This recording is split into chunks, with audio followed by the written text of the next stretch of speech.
안녕하세요. 고전한 시 참 내력적인데 한자 때문에 좀 어렵게 느끼신 적이 있으시죠? 네, 아무래도 그렇죠. 근데 인공지능 AI 기술 덕분에 이런 오래된 시들이 우리 곁으로 훨씬 가깝게 다가오고 있다는 거, 이거 참 흥미로운 것 같아요. 맞습니다. 기술이 과거와 현재를 이어주는 거죠. 오늘은 당신이 공유해 주신 자료들 보면서요. 조선시대의 그 뛰어난 문인이었지만 삶은 좀 순탄치 않았던 간이 최립, 이 최립이라는 인물과 그의 시세계, 네, 그리고 그 작품이 오늘날 또 어떻게 새롭게 조명받고 있는지 좀 깊이 파고들어 볼까 합니다. 좋습니다. 최립은 당대 최고의 문장가로 꼽혔지만 말씀하신 대로 삶은 유배를 가는 등 고난의 연속이었어요. 아, 그래서 그의 시에는 그런 역경 속에서 피어난 어떤 인간적인 고뇌, 또 자연에 대한 깊은 성찰 같은 게 잘 담겨 있죠. 네, 그 자료에도 나오지만 최립은 젊은 나이에 장원득제까지 할 정도로 정말 뛰어난 재능을 가졌는데 글쓰기에 있어서는 완벽을 추구했다고 하죠. 네, 엄청났다고 합니다. 하나의 글자, 하나의 구절이라도 모두 옛 작가들의 표준에 맞추려고 노력하고 초고를 정말 여러 번 수정했다고 해요. 대단하네요. 네. 특히 그는 그 진언이라고 하죠. 상투적인 표현. 이걸 아주 배격하고 독창성을 중시했어요. 아, 진연이요. 네. 그래서 그의 글은 뜻이 깊고 표현이 독특해서 뭐랄까 때로는 좀 난해하다, 어렵다 이런 평을 받기도 했지만 누구도 함부로 폄하하지는 못했죠. 오늘날 사람들이 쓰는 어투가 아니다라는 평가가 오히려 그의 어떤 선구적인 면모를 보여주는 것 같아요. 어떻게 보면 시대를 앞서갔다고 할 수도 있겠네요. 그렇죠. 그런데 이렇게 뛰어난 문장가의 작품이 하마터면 그냥 사라질 뻔했다고요. 네, 그게 참 안타까운 부분인데 최립사 후에 그의 유고, 그러니까 남겨진 원고들이 흩어질 위기에 처했던 거죠. 아찔했댔네요. 정말요. 하지만 그의 문학적 가치를 알아본 동료 신하들이 사재를 털어서 자금을 모으고 판각을 해서 아, 직접이요? 네, 나무판에 새겨서 인쇄할 수 있게 한 거죠. 그렇게 해서 영원히 전해질 수 있게 했습니다. 참 다행이죠. 정말 다행이네요. 듣고 보니 생전에는 높은 지위에 오르지 못했지만 사후에 그의 글이 이렇게 높이 평가받은 것, 이게 참 아이러니하게 느껴집니다. 맞아요. 그런 점이 어쩌면 뜻을 펼치지 못했던 후대의 선비들에게도 시사하는 바가 컸을 겁니다. 그의 존재 자체가요. 네, 그의 시를 보면 그 파란만장했던 삶이 정말 그대로 녹아있는 것 같아요. 그렇죠.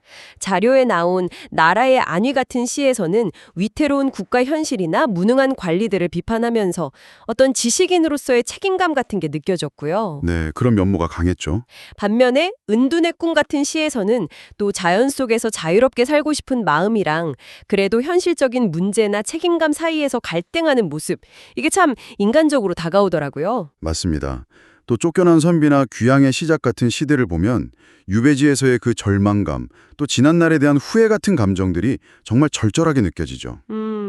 하지만 동시에 그는 그 고난 속에서도 자연의 아름다움에서 위안을 찾으려고 노력했어요. 아, 자연에서요? 네, 눈 내리는 뜰이라는 시에서는 눈 속에서도 굳건한 소나무를 보면서 마음을 다잡으려 한다거나 새벽에서는 동트는 순간의 그 장엄함을 포착하면서 잠시나마 시름을 잊으려 했죠. 그렇군요. 경포대나 금강산 같은 여러 자연을 노래한 시들을 보면 자연과의 교감을 통해서 내면의 평화를 얻고자 했던 그의 마음을 엿볼 수 있습니다. 자, 그럼 이렇게 깊은 울림을 주는 최립의 시를 오늘날 우리가 어떻게 더 쉽게 접할 수 있게 되었는지 그 이야기로 넘어가 보죠. 당신이 주신 자료에 박찬근이라는 분의 한시 현대화 프로젝트 이야기가 있던데요. AI 기술이 큰 역할을 했다고요? 네, 맞습니다. 이게 핵심인데요. 아무래도 한자의 장벽이 높고 또 옛날 표현들은 요즘 우리가 쓰지 않으니까 어렵잖아요. 그렇죠. 그런 점들을 AI 번역과 또 현대적인 재해석을 통해서 극복하려는 시도인 거죠. 목표는 단순히 글자를 옮기는 것을 넘어서는 거고요. 아, 단순 번역 이상이다. 네, 시에 담긴 그 선현들의 따뜻한 마음, 깊은 생각들을 현대인들과 나누고 또 거기서 삶의 지혜를 얻도록 돕는 것, 이게 목표입니다. 어떻게 보면 당신처럼 지식을 좀 빠르고 깊이 있게 얻고자 하는 분들께는 특히 흥미로운 접근 방식일 수 있겠네요. 네, 확실히 그렇네요. 오늘은 이렇게 조선시대 문인 최립의 삶과 그의 문학정신, 그리고 그의 시가 AI라는 기술을 통해 우리 시대에 다시 숨이 쉬게 된 과정을 함께 따라가 봤습니다. 참, 역경 속에서도 문학콘을 꽃피운 그의 이야기가 시대를 넘어서 깊은 여운을 남기는 것 같아요. 네, 체리베 시를 통해 우리는 어떤 역경을 예술로 숭화시킨 인간의 의지, 또 자연의 위대함, 그리고 시대를 초월하는 지혜 같은 것들을 엿볼 수 있었습니다. 그리고 또 기술의 발전이 과거의 유산을 현재로 이렇게 불러오는 아주 흥미로운 사례이기도 하고요. 마지막으로 이런 질문을 한번 던져보고 싶습니다. 당신은 어떻게 생각하시나요? AI가 체리비 그토록 고심하며 다듬었을 그 정교한 시어들, 이걸 현대적으로 풀어낼 수는 있겠지만 수많은 퇴고 끝에 담아냈을 그의 깊은 고뇌, 그 시혼이라고 할까요? 그것까지 과연 온전히 전달할 수 있을까요? 정말 어려운 질문이네요. 만약에 최립이 오늘날 자신의 시가 AI에 의해서 이렇게 재해석되는 것을 본다면 과연 어떤 반응을 보일지 잠시 상상해보는 것도 의미 있는 마무리가 될 것 같습니다. 네, 지금 들려오는 노래는 최립 선생의 밤의 고독이라는 시를 노래로 만들어 본 것입니다. 천천히 들으시면서 정리를 하시면 좋겠습니다. 감사합니다.